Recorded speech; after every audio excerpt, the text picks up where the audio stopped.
Bradesco. Entre nós, você vem primeiro. Boa noite. Olá, boa noite. A polícia começa a fechar o cerco em torno da principal linha de investigação sobre a morte de Adalberto Júnior no Autódromo de Interlagos, em São Paulo. E o que é que os investigadores apuram? Se esse empresário não foi agredido por seguranças depois de entrar numa área restrita. Fernanda Dândalo, viúva do empresário, foi chamada ao Departamento de Homicídios e Proteção à Pessoa para recolher os objetos que foram periciados. Ela está muito preocupada, as pessoas ficam passando trote, né? Olha, eu sei quem foi, faz um Pix. Então a gente quer saber se ela recebeu mais alguma informação, se ela lembrou de mais alguma coisa. Os investigadores elaboraram um mapa com os possíveis caminhos seguidos por Adalberto Júnior. Segundo a polícia, o empresário circulou por essas regiões dentro do evento. O carro dele estava em um estacionamento não oficial no cartódromo. Para a polícia, Adalberto pode ter percorrido estas partes do autódromo para ir até o veículo. O corpo dele foi encontrado em uma área em obras. O mapeamento foi importante para fortalecer uma linha de investigação. Adalberto frequentava Interlagos regularmente e conhecia bem o local. Segundo a polícia, ele pode ter sido morto por entrar numa área proibida para cortar caminho e chegar até onde o carro estava estacionado. O evento ocorria no autódromo e o veículo dele estava no cartódromo.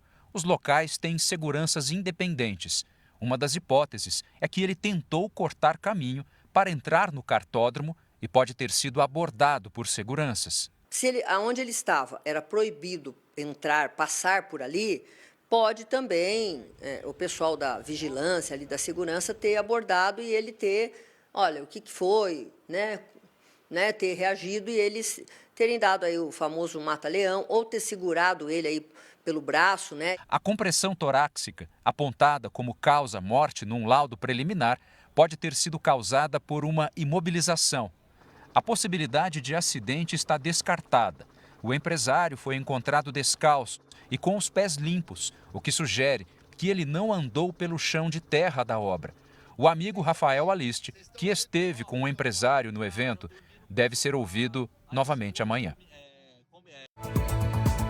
Ministro da Fazenda, Fernando Haddad, se irrita com deputados e acusa parlamentares de fugirem do debate. Estou perdendo aqui um minuto para esse desabafo, porque é um pouco de molecagem. Líder do PT diz que medida provisória com alternativas ao IOF deve sair até amanhã. STF forma maioria para responsabilizar redes sociais por conteúdo publicado. Onda de frio derruba as temperaturas na região sul. Donald Trump confirma acordo comercial com a China, incluindo permissão para a entrada de estudantes nos Estados Unidos. No futebol, o Santos encara o Fortaleza com a missão de quebrar um jejum de 41 anos sem vencer o rival na capital cearense.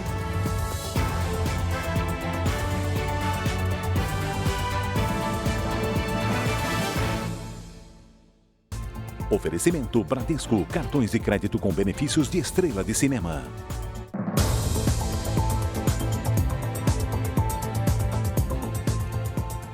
7 em cada 10 brasileiros fazem transações bancárias apenas pelo celular. Vou te contar, hein? Eu sou um deles. Não à toa, no ano passado, foram 25 bilhões de operações só pelo aparelho. Os dados foram divulgados hoje pela Federação Brasileira de Bancos. Acessar uma agência bancária nunca foi tão fácil e rápido. Com internet e um celular, dá para fazer tudo sem ter que sair do lugar. Pagamento, investimento, tudo, transferências, cartão no próprio celular, não uso nem carteira eu tenho mais. Inclusive hoje eu tive uma situação que eu precisei pegar o trem para vir para cá e aí eu paguei no celular. Facilidade utilizada por 7 em cada 10 brasileiros, como mostrou a pesquisa de tecnologia bancária da Febraban. O estudo mostrou que no ano passado foram feitos mais de 208 bilhões de pagamentos e recebimentos. Entre todos os acessos bancários feitos pelo celular, o pagamento por Pix é a transação mais utilizada. Segundo a pesquisa, só no ano passado foram mais de 25 bilhões de operações realizadas apenas pelo aparelho. A maioria pequenos pagamentos, feitos todos os dias. O estudo apontou ainda um crescimento de 8% na quantidade de brasileiros que usam aplicativos de bancos. Isso vem muito desse investimento que os bancos fazem, né? A própria segurança que a gente oferta dentro dos dispositivos, né? E essa confiança do próprio cliente, essa facilidade que ele tem a qualquer momento de usar é que dão esses números de volumes de acesso. Dona Tereza tem conta bancária há quase 40 anos e há 5 não vai a uma agência. Ela faz tudo pelo celular. Não vou ao banco de jeito nenhum. Nem sei mais se o banco está aberto, nem sei o horário, nada. Pagamentos, transferências, compras você faz via Pix, tudo você faz pelo celular hoje em dia.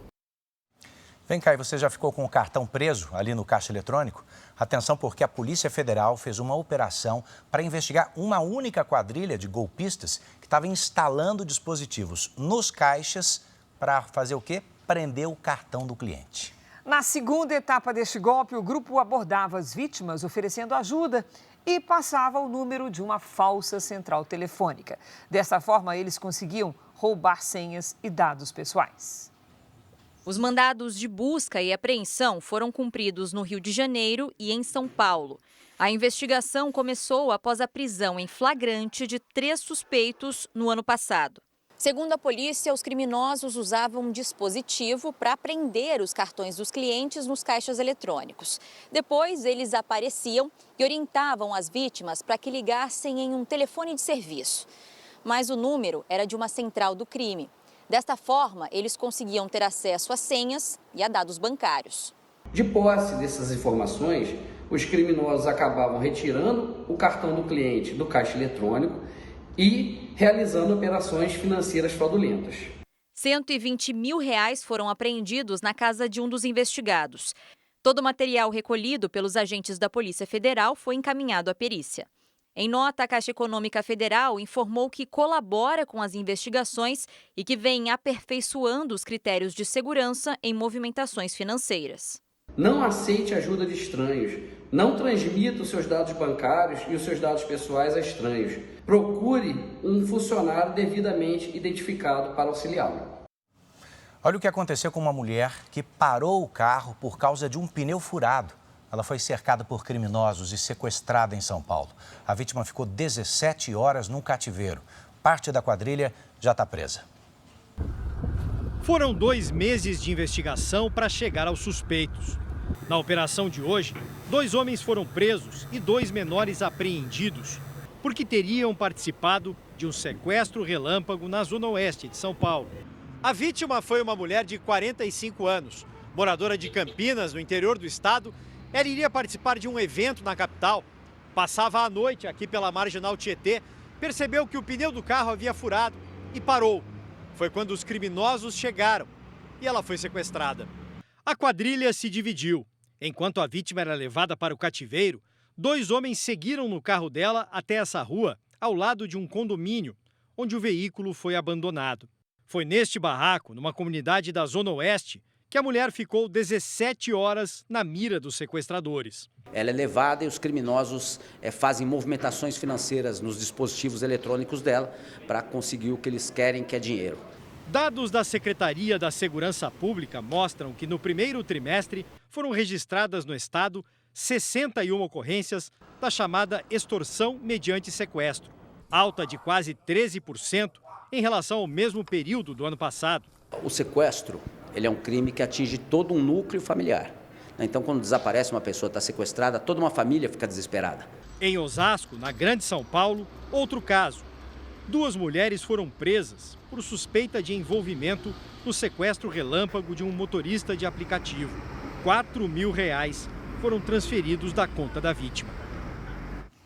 Hoje, o Ministério da Justiça divulgou um mapa da violência no Brasil. Luiz Fara Monteiro tem os detalhes direto de Brasília. Oi, Fara, boa noite. Infelizmente, o feminicídio continua avançando. É incrível, Cris, como esse crime tão covarde e bárbaro ocorre com tanta frequência ainda nos dias de hoje. Boa noite para você, para o Edu e para todos que acompanham o Jornal da Record. De acordo com o estudo, a cada dia, 4 mulheres são vítimas de feminicídio. Em São Paulo, uma criança ligou para a polícia e salvou a mãe, vítima de violência doméstica. As ligações foram feitas pela criança de 6 anos que mora no interior de São Paulo. Polícia Militar Emergência. Eu preciso de uma viatura aqui urgente.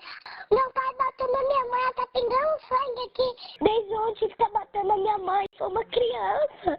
Quando a polícia chegou, o homem de 46 anos ainda estava em casa. No interior da residência foi possível localizar locais com poça de sangue e foi localizado a mãe na sala, né? Ela estava com uma lesão no nariz e com sangramento. O agressor foi preso em flagrante. A criança impediu que a mãe se tornasse mais um número nas estatísticas de violência. De acordo com o Ministério da Justiça, 4 mulheres morreram por dia no ano passado no Brasil, vítimas de feminicídio, que é o crime praticado contra a mulher. Ao todo, quase 1.500 mulheres foram mortas. O que eu posso dizer é que talvez a violência contra a mulher seja algo estrutural. Nós estamos corrigindo, temos vários programas importantes nesse sentido. Ainda segundo o mapa da violência, mais de 35 mil homicídios foram registrados no país em 2024, uma redução de mais de 6% em relação a 2023. Os casos de latrocínio, que é o roubo seguido de morte, caíram mais de 1%, enquanto as mortes por intervenção policial apresentaram queda de 4%. Os índices são auspiciosos, eles representam uma resposta às políticas públicas voltadas à segurança pública. Ainda sobre o Ministério da Justiça, que classificou o Instagram como não recomendado para menores de 16 anos. Já o Supremo Tribunal Federal formou maioria de votos para responsabilizar as redes sociais pelo conteúdo postado por usuários. O ministro Gilmar Mendes deu o 6º voto que garantiu a maioria no STF. Em vez de figurarem como agentes meramente neutros ou como tubos de comunicação, fato é que empresas como Facebook, Google e Amazon interferem ativamente na circulação de conteúdo de terceiros. Mais cedo, os ministros Cristiano Zanin e Flávio Dino seguiram a mesma posição. Zanin afirmou que o Marco Civil da Internet está defasado. Muitas intermediárias de conteúdo, incluindo as chamadas plataformas de redes sociais, não correspondem ao ideal de neutralidade do Marco Civil da Internet. Liberdade sem responsabilidade conduz à barbárie. E é disso que nós estamos cuidando aqui. Nós estamos dizendo não a delírios autoritários desses que acham que alguma empresa privada vai apenas se autorregular. Os ministros Luiz Fux, Dias Toffoli e Luiz Roberto Barroso também se posicionaram pela responsabilização das redes sociais. O ministro André Mendonça foi o único a divergir até o momento. Ainda faltam votar os ministros Edson Fachin, Alexandre de Moraes, Nunes Marques e Carmen Lúcia. Por isso, a definição do tema deve ficar para a semana que vem. O presidente do STF, Luiz Roberto Barroso, adiantou que ainda vai ser preciso avaliar as sugestões para que os ministros cheguem a uma tese comum a ser aplicada em processos na Justiça. Hoje, o Ministério da Justiça afirmou que o Instagram não é recomendado para menores de 16 anos, por apresentar drogas, violência extrema e até sexo explícito. A Meta afirmou que desenvolve ferramentas de proteção para garantir uma experiência segura na plataforma. Eu volto ainda nessa edição com outras informações de Brasília. Você segue no JR com Cris e Edu, direto de São Paulo. Até já, Fara. Falando em gigantes da internet, o Google anunciou hoje que vai fazer um corte de funcionários nos Estados Unidos. Esse corte de trabalhadores acontece no momento em que a empresa aumenta investimentos em inteligência artificial e aguarda o resultado de um julgamento na justiça americana por supostas práticas ilegais para manter o monopólio de buscas na internet. O Google afirmou que vai oferecer indenizações aos funcionários que deixarem a empresa de forma voluntária. Você vem acompanhando aqui no JR nos últimos dias e o presidente Donald Trump confirmou hoje que os Estados Unidos e a China concordaram com os termos para um acordo comercial. Bom, na negociação ficou definido o seguinte, que o governo americano vai liberar a entrada de estudantes chineses no país. Donald Trump disse que o acordo comercial entre Estados Unidos e China ainda precisa ser aprovado por ele e pelo presidente Xi Jinping, mas confirmou que a negociação está concluída. Trump disse que os chineses teriam que pagar 55% de tarifas para exportar para os Estados Unidos, enquanto os produtos americanos enfrentariam uma taxa de 10% para entrar na China. De acordo com Trump, a China vai fornecer metais das chamadas terras raras. Essas matérias-primas são importantes para a produção de celulares, carros elétricos e peças de aviões. Em contrapartida, os Estados Unidos devem permitir a entrada de estudantes chineses em universidades americanas. O acordo foi divulgado depois de 2 dias de negociações entre representantes dos dois países em Londres. Donald Trump afirmou que a relação entre os dois países está excelente e que vai trabalhar com o presidente Xi Jinping para abrir a China ao comércio dos Estados Unidos. De acordo com o presidente americano, a iniciativa seria uma vitória para as duas nações. Hoje, o bilionário Elon Musk recuou sobre os comentários que fez contra o presidente Trump na semana passada. O empresário afirmou que lamenta por algumas das postagens. Elas foram longe demais, escreveu Musk. A porta-voz da Casa Branca disse que o presidente Trump agradeceu pelo pedido de desculpas. A prefeita da cidade de Los Angeles decretou toque de recolher por causa dos protestos contra a deportação de imigrantes. E no dia de hoje, Edu, houve um recorde de prisões. Ao todo, 380 pessoas já foram presas nas manifestações. Esta imagem mostra o momento em que um homem encapuzado se prepara para atirar um coquetel molotov contra policiais. Segundo o Departamento de Segurança Interna, Emiliano Garduno Galvez realizou o ataque. As autoridades de imigração anunciaram hoje a prisão do cidadão mexicano. Ele já havia sido deportado, mas retornou ilegalmente aos Estados Unidos. No ano passado, foi preso na Califórnia, acusado de roubo e de dirigir embriagado. Agora, enfrenta uma nova acusação: tentativa de homicídio contra policiais. Além dele, no mesmo dia, foram detidos outros 19 suspeitos com antecedentes criminais graves, incluindo tentativa de homicídio e estupro. Os 700 fuzileiros navais mobilizados para conter os protestos estão prontos para entrar em Los Angeles. Os agentes não deverão usar munição real. Desde ontem, foi decretado um toque de recolher no centro da cidade, das 8 da noite às 6 da manhã. Veja ainda hoje, criminosos usam inteligência artificial para criar vendedores falsos e aplicar golpes na internet. E também ânimos exaltados na Câmara dos Deputados.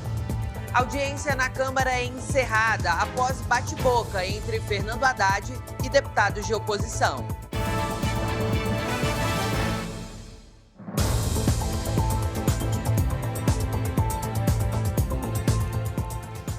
Uma cachorrinha foi agredida pelo funcionário de um pet shop durante a tosa em Aparecida de Goiânia. Esse agressor vai ser agora indiciado pela polícia por maus tratos a animais domésticos. A pena pode chegar a 5 anos de prisão. As imagens mostram um funcionário impaciente. Logo depois, ele começa a agredir o animal com socos. O alvo é a Sofia, uma cachorra da raça Shih Tzu. Meu telefone toca, era o pessoal do pet shopping, falando assim que a minha cachorra tinha sofrido um trauma, que era para mim ir lá. Quando eu cheguei, a minha cachorra com o olho no sangue. Para o dono do pet shop, o funcionário disse que o animal tinha se machucado durante a tosa. Mas os responsáveis pela empresa analisaram as imagens do circuito de segurança, viram a agressão e procuraram a polícia. Hoje, o funcionário foi ouvido na delegacia e saiu acompanhado do advogado sem se manifestar. Eu vou indiciá-lo com toda certeza, porque os indícios de autoria e materialidade estão todos completos. O vídeo em si já diz tudo, né?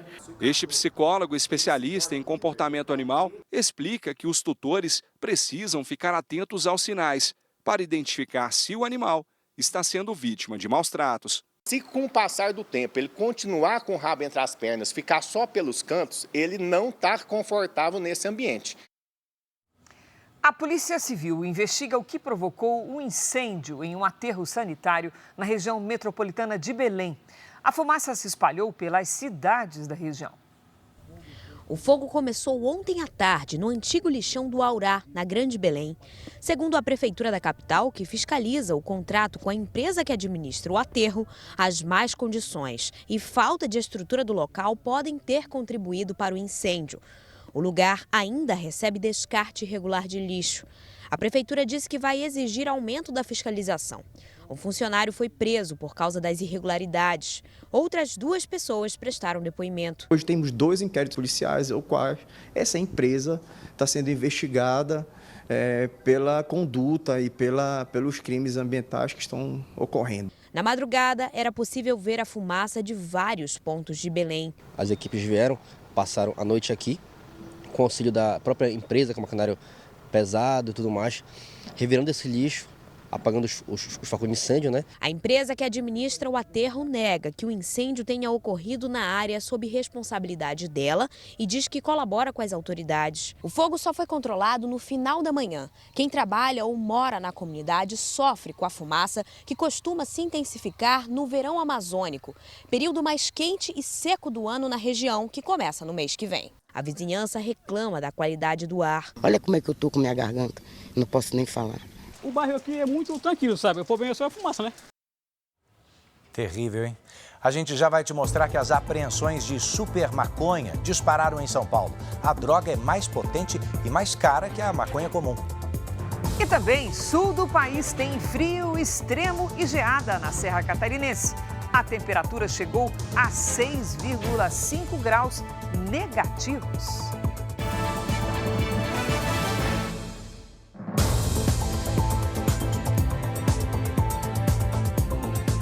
A gente chama a sua atenção agora para um tipo de maconha modificada, que pode custar até R$60 mil o quilo. Essa droga está na mira da polícia. E não por acaso é chamada de super maconha. Ela passou a ser fabricada por traficantes brasileiros e tem sido cada vez mais consumida por pessoas de alto poder aquisitivo. O suspeito caminha com uma sacola, entrega para o motociclista que aguardava no lugar combinado. Ele passa o dinheiro e os 2 vão embora. O flagrante feito pela polícia na Zona Sul de São Paulo mostra o tráfico de uma nova droga, mais potente e 12 vezes mais cara que a maconha convencional. Os usuários costumam ter alto poder aquisitivo e, para comprar um entorpecente, nem precisam sair de casa. A gente vê que essa substância é entregada via motoboy, via aplicativo, e normalmente elas têm um perfil de classe média alta, justamente por ser uma substância cara. O produto é feito com a própria maconha, que passa por um processo de beneficiamento. A droga potencializada passa a ser vendida com o nome de Ice. Uma outra variação é conhecida como Dry. A super maconha, que até então só era vendida no exterior, passou a ser produzida aqui no Brasil e virou alvo da polícia. No primeiro trimestre, quase 60 quilos de Ice foram apreendidos no estado de São Paulo. Muito mais que os 2 quilos recolhidos no mesmo período do ano passado. Numa das apreensões, a polícia encontrou uma plantação de maconha dentro de um apartamento. O espaço tinha ventiladores e iluminação adequada para o cultivo. Iria utilizar essa produção dele para depois produzir uma cannabis que eles apelidam até de cannabis gourmet, que são as de maior índice de THC. No apartamento estava Carlos Eduardo Ferreira Lovato, de 24 anos, que foi preso por tráfico. A defesa dele alega que o plantio era destinado a uso pessoal. Segundo a polícia, ele agia com Matheus Henrique Andrade da Silva, de 22 anos, flagrado durante a entrega da droga. Matheus foi solto após passar por audiência de custódia e, segundo a defesa, aguarda julgamento em liberdade. Outro desafio dos nossos tempos, as ferramentas de inteligência artificial estão cada vez mais avançadas e geram vídeos hiperrealistas que só profissionais conseguem diferenciar aquilo que é real do que é falso. Daí já viu, né? Vira oportunidade para golpista. Olha o que está acontecendo em São Paulo. Uma suposta loja criou até funcionários com inteligência artificial para enganar o consumidor com produtos que nem existem. Os itens impressionam pela qualidade e preço. Funcionários garantem a autenticidade da loja. Passando só para dar um oi e avisar que mais uma remessa de pedidos está saindo agora. Tudo isso fez a Elisa acreditar no negócio. Ela comprou um copo térmico para a filha. Passou o prazo e ela falou, mãe, o copo não chegou. Aí eu falei, eu acho que a gente caiu no golpe. E aí ela falou, depois ela veio e falou, olha mãe, chegou aqui uma taxa de R$37 para pagar. Falei, é golpe, com certeza é golpe, não vamos pagar. A fraude foi engenhosa. Os produtos e o funcionário foram gerados por inteligência artificial, que cada vez mais avançada cria vídeos muito semelhantes à realidade. Parecia muito real, os copos, todos os copos pareciam muito real. Além dos produtos e funcionários não existirem, o CNPJ da suposta empresa também é falso. Para dar mais credibilidade ao negócio, os estelionatários indicaram nas redes sociais que a loja física funcionava nesta rua, na zona norte de São Paulo. Viemos conferir e, mais uma vez, era mentira. Em vez de um endereço comercial, encontramos apenas casas residenciais. O número do imóvel não existe. O que chama a atenção é a perfeição das imagens falsas. Perfeitas até demais. Essa moça não tem uma ruga, ela não tem uma marca de expressão, um poro, um nada. E se você olha a imagem de fundo, ela está sempre desfocada, meio fora de tom. Numa plataforma de reclamações, mais de 600 pessoas disseram não ter recebido os produtos. Diante da dificuldade em saber o que é real ou não, a dica é sempre desconfiar quando os preços são muito baixos. Clicar em qualquer site que tem um monte de anúncio na internet em que o negócio é bom demais, quase que 100% das vezes você não vai receber o seu produto e não vai ter de quem cobrar o dinheiro que você gastou. Bom, então o golpe continua tendo cheiro de golpe, mesmo com inteligência artificial, né? Você deve imaginar, a gente não conseguiu contato com a suposta empresa mostrada na reportagem porque ela não existe. Mas a rede social, onde foi criado o perfil dessa loja, disse que não permite atividades que enganem usuários e que está aprimorando as tecnologias para combater contas suspeitas. A NASA, a Agência Espacial Americana, negou o vínculo com a brasileira, que anunciou que seria a primeira mulher do país a viajar ao espaço como astronauta. Laisa Peixoto é de Contagem, região metropolitana de Belo Horizonte. A jovem de 22 anos publicou nas redes sociais que faria parte do voo inaugural de uma empresa privada dos Estados Unidos, a Titan Space, que planeja realizar missões no espaço em 2029. Ela também havia dito que tinha concluído um treinamento na NASA, a Agência Espacial Americana, há 3 anos. Mas a NASA negou que Laisa tenha feito o treinamento para se tornar astronauta. A agência informou que a mineira não é funcionária, pesquisadora nem candidata a astronauta pela instituição. Disse ainda que o programa que ela participou é um workshop para estudantes e não um estágio ou emprego. Em 2021, Laisa ficou conhecida por ter descoberto, aos 18 anos, um asteroide durante um projeto liderado pela NASA.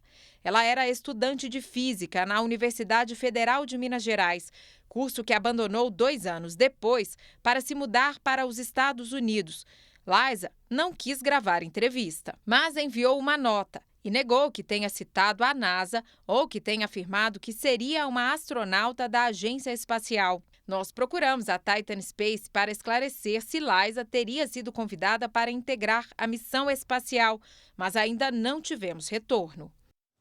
Bora falar do clima porque a região sul do país amanheceu com frio extremo, geada. São Joaquim, por exemplo, na Serra de Santa Catarina, registrou a menor temperatura do ano, 6,5 graus negativos. A geada e o frio mudaram a paisagem nos pontos mais altos da Serra Catarinense. Em São Joaquim, os termômetros ultrapassaram os 6 graus negativos. A roupa esquecida no varal congelou. Em Urupema, o frio foi de menos 5 graus. Cidades no Rio Grande do Sul também registraram geada. Em São José dos Ausentes, na Serra Gaúcha, os campos amanheceram cobertos pelo gelo. Os cães pareciam não se incomodar com o frio de menos 1 grau. O Instituto Geral de Meteorologia colocou a região sul do Brasil em alerta de perigo para geadas e frio extremo.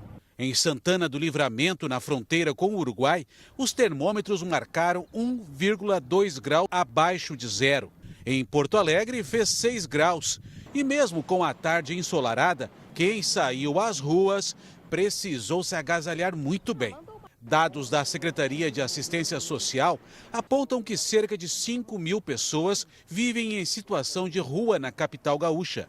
Desde o mês passado, 4 mortes foram registradas e a suspeita é de hipotermia. Para amenizar o impacto do frio extremo, a Prefeitura ampliou vagas em albergues e centros de acolhimento. Agora 600 pessoas podem ser atendidas. Este ginásio, por exemplo, foi transformado em um abrigo emergencial. Aqui, moradores em situação de rua têm cama, banho quente, alimentação e espaço para alojar os animais de estimação. Justamente prevendo esse inverno antecipado que chegou no mês passado, assim como o inverno que vem pela frente. Vamos para a previsão do tempo hoje com a Giovana Rizardo. Oi, Gi, boa noite. Esse frio está apertando, hein? Em São Paulo e também no Rio. Até quando vai? Até pelo menos sexta-feira. Cris, boa noite para você. Oi, Edu, boa noite. E uma boa noite para você. A massa de ar polar segue persistente sobre o centro-sul do país e só começa a perder força no fim de semana. Então, o ideal é se agasalhar bem, principalmente nessas áreas aqui do mapa. Nesta quinta-feira, tem condições para geada em boa parte do interior gaúcho, catarinense e no sul do Paraná. Em São Paulo, amanhece com apenas 10 graus e chance de chuva fraca ao longo do dia. Faz até 16. No Rio de Janeiro, os termômetros não passam dos 21 e as pancadas vêm a qualquer hora. Em Brasília, céu encoberto e a chuva vem na parte da tarde. Hoje, a maior parte da chuva caiu sobre o sudeste. Essas manchas coloridas mostram onde as nuvens carregadas estão neste momento. Amanhã, a frente fria avança pelo litoral da Bahia e pode provocar temporais no recôncavo baiano. No norte do país, o encontro dos ventos dos dois hemisférios mantém o tempo instável e com nuvens carregadas. Quinta-feira, com máxima de 13 graus em Curitiba. Em Vitória, 23. Em Teresina, calor de 32 e até 30 graus em Cuiabá e em Macapá. Tempo Delivery, a Kátia de Cajamar, São Paulo. Boa noite, Kátia. Nos próximos dias o sol vai aparecer entre nuvens, mas o ar frio impede o aumento das temperaturas. Por aí, mínimas entre 8 e 9 graus e máximas entre 17 e 20 graus. O Diego quer saber como fica o tempo em Boninal, na Bahia. Oi, Diego, seja bem-vindo. Até sábado, tempo aberto. Amanhã os termômetros vão até os 28. Já entre sexta e sábado, tem mudança brusca nas temperaturas, com máximas de 23 e de 22 graus. Faça o seu pedido para a gente, é só usar a hashtag você no JR nas redes sociais. Cris, Edu. Obrigada, Giovana. Olha, 45 caminhões levaram ajuda humanitária hoje para a população da faixa de Gaza. Houve confusão na distribuição de itens básicos aos palestinos. Uma multidão buscou os centros de ajuda humanitária na faixa de Gaza. Somente hoje, 45 caminhões com alimentos e remédios entraram no território palestino. Um recorde desde que a ajuda humanitária voltou a chegar à região há 2 semanas. O exército israelense deu tiros de advertência contra ameaças. Em visita oficial a Jerusalém, o presidente Javier Milei se encontrou com parentes dos 4 argentinos sequestrados na faixa de Gaza. Hoje, 2 corpos de reféns foram encontrados durante uma operação militar no território palestino. Outros 53 sequestrados permanecem em poder dos terroristas do Hamas há mais de 1 ano e meio. Milei se tornou o primeiro presidente da história da Argentina a discursar no parlamento israelense e voltou a defender o papel de Israel na luta contra o terrorismo. Milei ainda fez um anúncio e foi aplaudido de pé. Y tengo el orgullo de anunciar ante ustedes que en 2026 haremos efectiva la mudanza de nuestra embajada a la ciudad de Jerusalén Occidental como lo prometimos. Veja a seguir. Presidente da Câmara diz que propostas do governo ao aumento do IOF devem ter dificuldades de aprovação no Congresso. E também está chegando a hora da bola rolar no Brasileirão. A Record transmite amanhã, aqui da Arena Castelão, Fortaleza e Santos. O jogo dos desesperados para sair da zona do rebaixamento.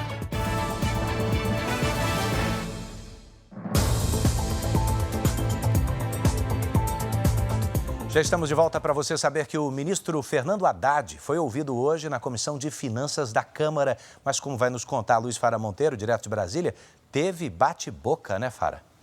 O clima ficou ruim, viu, Edu? A confusão aconteceu enquanto o ministro explicava as propostas do governo de aumento de impostos.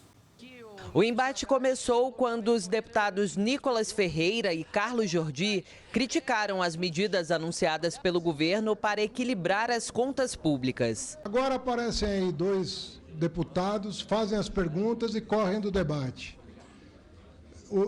Acabaram de falar aí e o Nicolas sumiu. Esse tipo de atitude de alguém que quer aparecer na rede falando sério e corre, sempre que o embate vai acontecer, estou perdendo aqui 1 minuto para esse desabafo, porque é um pouco de molecagem, sabe? O ministro foi extremamente desrespeitoso comigo, o deputado Nicolas, nos chamou de moleque, porque ele ficou um pouco chateado com as verdades que nós trouxemos aqui. Quero te dizer, ministro, que moleque é você. Moleque é você. Pouco depois, o presidente da comissão falou que iria encerrar a sessão. Fernando Haddad foi convidado para falar sobre a ampliação da faixa de isenção do imposto de renda para quem ganha até R$5 mil e do empréstimo consignado com garantia do FGTS. As propostas do governo têm recebido críticas por não contemplarem as medidas que gerem corte de gastos. O agronegócio expressou preocupação com a proposta de tributação em 5% dos rendimentos de títulos do setor. O ministro rebateu as críticas. Nós fizemos o maior plano safra da história do Brasil pelo 2º ano consecutivo e a renúncia fiscal do agro é 158 bilhões. 158 bilhões de renúncia fiscal do agro. Ou seja, nós vamos negar que nós estamos patrocinando? Estamos patrocinando o agro brasileiro. Por isso que ele tem o tamanho que tem. A medida provisória com alternativas ao aumento do IOF está em fase final de ajuste na Casa Civil. A expectativa é que o texto seja publicado ainda nesta semana. A partir daí, começa um novo debate dentro do Congresso. O presidente da Câmara dos Deputados declarou hoje que as propostas anunciadas pelo governo como alternativas ao aumento do imposto sobre operações fiscais, o IOF, devem ter dificuldades de aprovação no Congresso. Eu já comuniquei à equipe econômica que as medidas que estão pré-anunciadas deverão ter uma reação muito ruim, não só dentro do Congresso, como também no empresariado. Quando você parte para trazer taxação de títulos que eram isentos e que ajudam a fomentar o agronegócio, o setor imobiliário, é claro que esses setores eles irão reagir, porque esses títulos têm sido, na verdade, a grande fonte de financiamento num cenário de juros elevadíssimos como temos hoje no nosso país. Nós temos que entender que apresentar o setor produtivo, qualquer solução que venha a trazer aumento de tributos, aumento de impostos, sem o governo apresentar o mínimo dever de casa do ponto de vista do corte de gastos, isso não será bem aceito nem pelo setor produtivo, nem pelo Poder Legislativo. O ministro Alexandre de Moraes, do Supremo Tribunal Federal, formalizou ao Ministério da Justiça o pedido de extradição de Carla Zambelli. A deputada federal está foragida depois de ser condenada a 10 anos de prisão por invasão ao sistema do Conselho Nacional de Justiça. O ministro também comunicou à Polícia Federal e à Câmara dos Deputados sobre o pedido de prisão e pediu ao Tribunal Superior Eleitoral a suspensão dos direitos políticos da parlamentar. Eu fico por aqui. Para saber mais notícias de Brasília, é só você acessar o r7.com. Com vocês, Cris e Edu. Combinado, Fara. Obrigado. A Record vai estar no maior festival de publicidade do mundo, em Cannes, com uma cobertura especial e multiplataforma. Entre os dias 16 e 20 de junho, o público brasileiro vai acompanhar tudo de perto. O maior festival de criatividade do mundo é realizado em Cannes, na França. Há 7 décadas premia as melhores peças publicitárias do planeta. O troféu, Leão de Ouro, é símbolo de excelência criativa. A Record vai cobrir todos os detalhes do evento.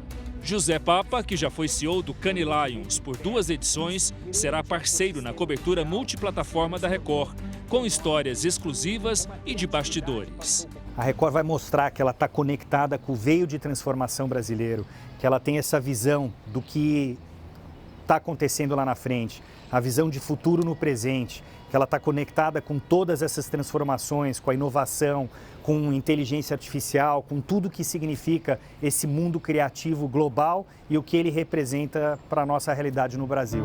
Cerca de 30 mil peças publicitárias, avaliadas por 400 jurados do mundo todo, disputam o troféu. O festival foi criado em 1953, mesmo ano de fundação da Record.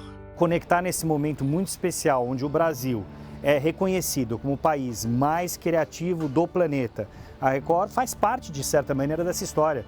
A cobertura da Record no Cannes Lions coincide com a premiação que o Brasil vai receber no festival como o país mais criativo do mundo. Peças veiculadas na TV brasileira já conquistaram 20 vezes o Grand Prix da premiação. Para Alarico Naves, superintendente comercial da Record, a presença no festival reforça o momento de transformação da emissora. É um momento mágico que a gente vem vivendo, né? De transformação, de inovação e mais coincidência, 71 anos de festival e 71 anos de Record, nada é à toa. Record é uma contadora de história, né? E nesse momento que a gente vem vivendo de transformação, nada melhor que estar junto com o mercado anunciante e numa premiação de tamanha relevância.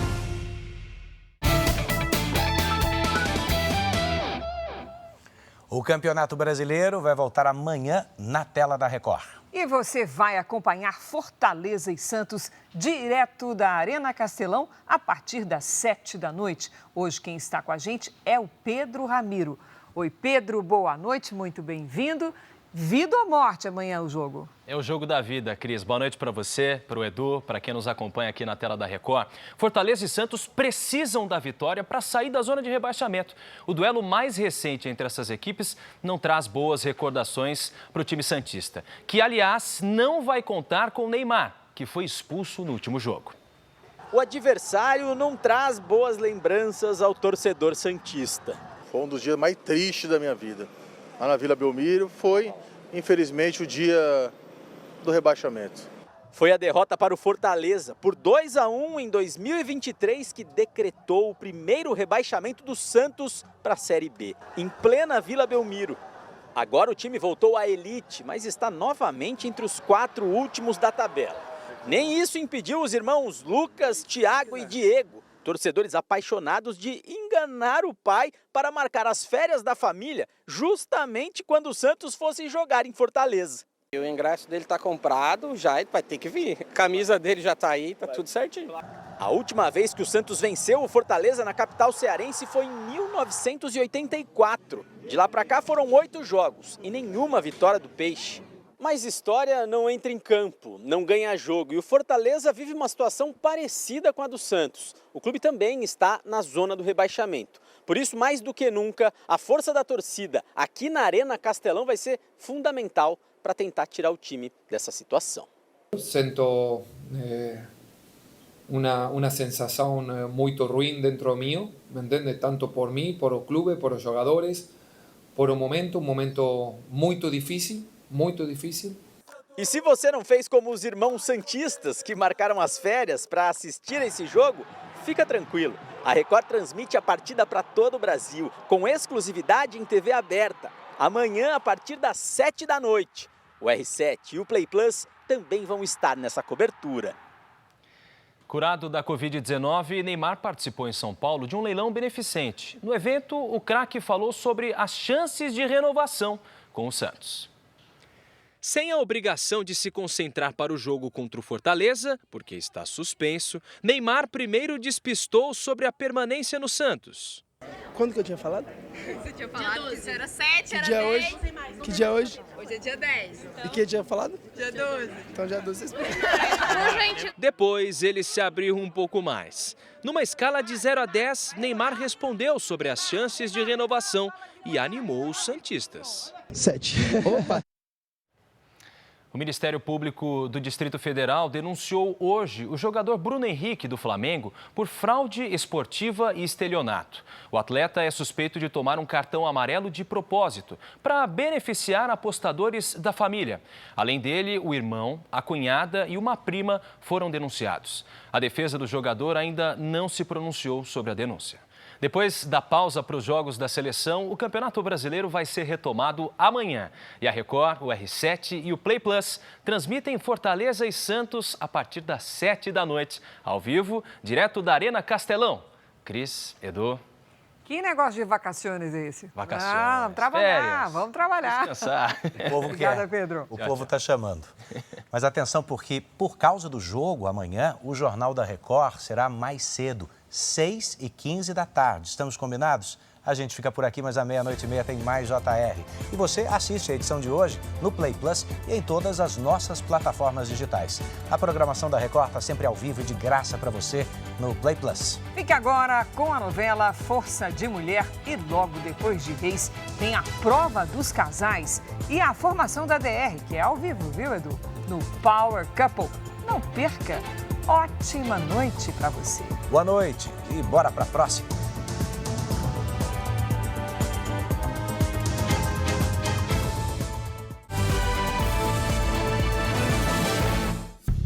Bradesco, entre nós, você vem primeiro.